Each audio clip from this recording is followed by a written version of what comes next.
n'avons toujours pas ce rapport présenté en catastrophe alors que le Premier ministre a présenté le plan montagne le 1er février dernier, c'est-à-dire il y a 20 jours. Il y avait le temps de rédiger un rapport sans faute d'orthographe, je sais que vous y êtes attentif, Monsieur le Président, en temps et en heure, et laisser aux conseils régionaux le temps de leur travail.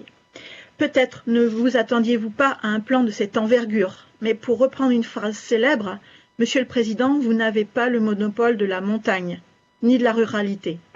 Ce plan massif de 4 milliards d'euros a été salué par nombre des acteurs de nos stations, dont le président des maires des stations de montagne, pour qui cette nouvelle est un vrai soulagement. Je le cite, c'est un pas énorme à l'attention des professionnels, on va sauver 90 à 95% d'entre eux. Certes, il y a des trous dans la raquette, inévitables, vous l'avez dit, pour ces plans massifs nationaux, malgré le souci de nos ministres et de l'ensemble des élus d'adapter sans cesse ces dispositifs. Nous savons notamment que les secteurs comme l'hôtellerie, la restauration dans nos stations ont été terriblement impactés et qu'il faudra les aider cette année et probablement plus longtemps. La région arrive en complément de ce plan, sorte de voiture-balai, comme l'a dit Monsieur Pankouk en commission. Pankouk, excusez-moi.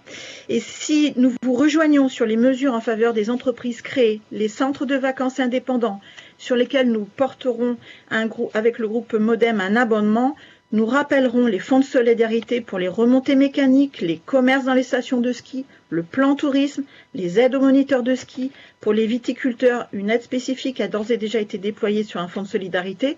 Et pour les professionnels libéraux de la santé, Monsieur le ministre de la Santé est en échange actuellement avec la CNAM et un dispositif majeur sera proposé dans les tout prochains jours.